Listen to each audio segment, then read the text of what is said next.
कभी ज़िंदगी में ऐसा वक्त भी आता है जहाँ इंसान चाह कर भी कुछ कर नहीं पाता। उसकी ज़िंदगी में जिस इंसान की अहमियत सबसे ज़्यादा होती है वही उससे दूर रहता है या हो जाता है। कमल के साथ भी कुछ ऐसा ही हुआ। वह अपनी क्लासमेट नीलू से प्यार करता था, मगर नीलू के दिल में उसके लिए ऐसा कुछ नहीं था।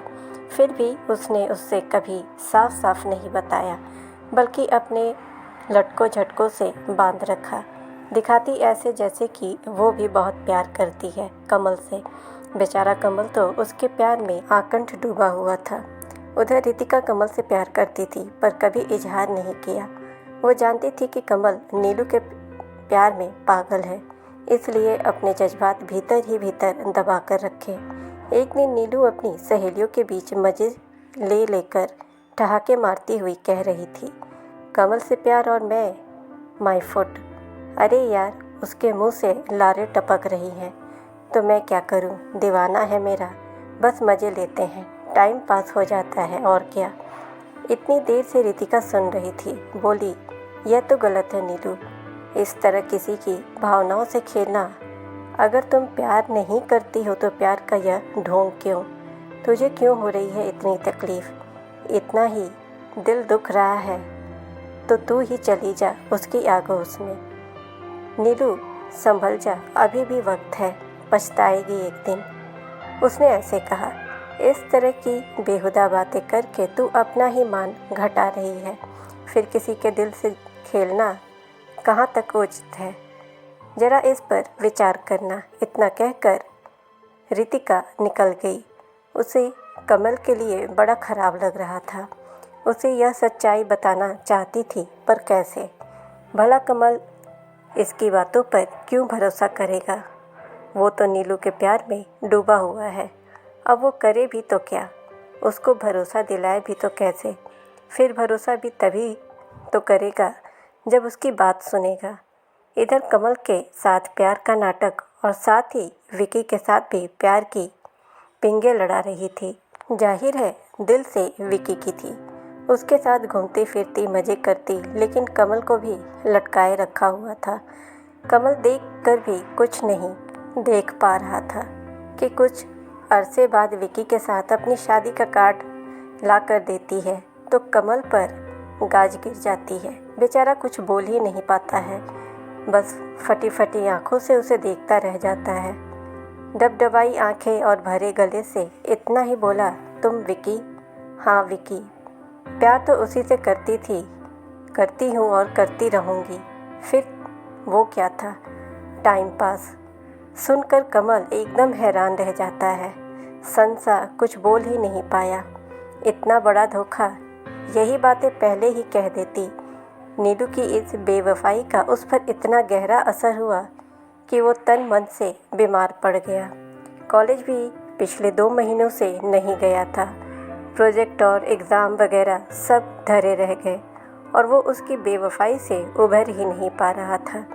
रितिका उसके लिए बहुत कलपती थी, पर कमल तो उसकी तरफ देखता ही नहीं था। वो कभी बात करने का खास मौका भी नहीं मिला उसे। मन पक्का कर एक दिन उसके घर गई। वहाँ जाकर तो बर्दाश्त ही नहीं कर पाई वो, जो कमल की हालत थी।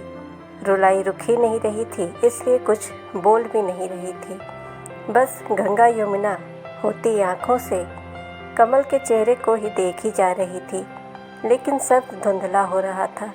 उसे इस तरह रोते देख कमल हैरान था कि इसके साथ क्या हो गया। काफ़ी देर तक उसे यूं ही चुपचाप देखता रहा है। जब कुछ संयम होता है तो पूछता है, क्या तेरा भी किसी ने दिल तोड़ा है? अरे क्यों रोना ऐसे लोगों के लिए? और तुम क्या कर रहे हो? मैं क्या कर रहा हूँ? जिसने बेवफाई की उसके लिए मातम मना रहा हूँ, और जो प्यार करता है उसकी तरफ देखते ही नहीं। क्या तुम मुझसे प्यार? तब कहती है रितिका, हाँ करती हूँ, कब से? स्कूल से। फिर बताया क्यों नहीं? किसे बताती और कैसे बताती? तुमको तो नीलू के अलावा कभी कोई दिखा ही नहीं, जबकि वो तुम्हारे साथ टाइम पास कर रही थी। तुम ना तो यह समझ पाए और ना ही विकी को देख पाए। नीलू के प्यार की पट्टी बंधी हुई थी। जो कुछ ज़्यादा ही मोटी थी। अरे यार, जब स्कूल से तो फिर कभी तो बताती।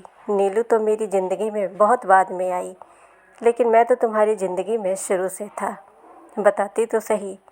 अब तो बता दिया, लेकिन अब मेरे पास तो कुछ नहीं सिवा खालीपन के। क्या मिलेगा तुम्हें मुझसे? तुम इतना कहती है रितिका, पर अब अकेले खाली शरीर है जिसका दिल टूट गया, प्यार लुट गया। क्या करोगी खाली शरीर का? एक बात कहूँ, खाली शरीर के इस टूटे दिल को मेरा प्यार जोड़ देगा, अपनी कोपल को भी जन्म दे देगा। बस तुम इजाज़त दे दो। यह सब बकवास है, कुछ हासिल नहीं होगा, वो कहता है। हाथ लगेगी तो केवल निराशा, इसलिए अच्छा लड़का देखकर जहाँ पेरेंट्स शादी कराते हैं कर लो। यही सब तुम पर भी तो लागू होता है। भला मुझसे बेहतर तुम्हारे लिए और कौन हो सकता है? इसी तरह मेरे लिए भी तुमसे बेहतर कोई नहीं है। क्यों ना हम एक दूसरे के पूरक बन जाएं। वो कहता है, क्या बिना प्यार के मुझे झेल पाओगी? बिना प्यार के तो हल्के फुल्के हो जाओगे ना, तो और भी आसान हो जाएगा। काश तुम पहले मिली होती तो नीलू ने कब्जा न किया होता। अभी भी देर नहीं हुई है, रितिका कहती है। बहुत कुछ बाकी है और जितना भी है मेरी ज़िंदगी के लिए काफ़ी है। इसलिए वो पूछता है, इसलिए से मतलब क्या? रितिका कहती है, यही कि जो हुआ सो हुआ। अब तुम कभी अलविदा ना कहना मुझसे, वरना बस तुम भी और कुछ न कहना। और कभी किसी वजह से उस बेवफा की तरफ यक बयक यूं ही कभी, वरना यह खाली शरीर भी नहीं बचेगा। कमल, तो मुझे भी नीलू की तुला पर तौल रहे हो? फिर तो तुम्हें पहचान ही नहीं है। अब कह भी क्या सकती हूँ? फिर भी अगर भरोसा कर सको तो इतना ही कहूँगी, हमारी ज़िंदगी में वियोग के लिए कोई जगह नहीं, बल्कि संयोग ही संयोग होगा। यह वादा है इस रितिका का। तुमसे भी सच्चे पक्के वादे की उम्मीद है।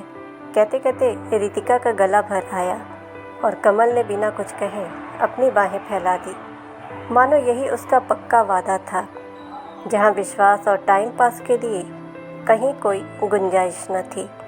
2 साल बाद मॉल में नीलू से मुलाकात हुई। उसे देखकर तो इतना ख़राब लगा, इतनी कमज़ोर और छिजी हुई। उम्र भी जैसे 10 साल आगे बढ़ गई थी। हाय हेलो के बाद ये क्या हुआ तुझे? अकेली? विकी कहाँ है? शादी के 1 महीने बाद ही उसने रंग दिखाने शुरू कर दिए। मारना पीटना, लड़कियों के साथ गुलछर्रे उड़ाना ही मानो उसका पेशा था।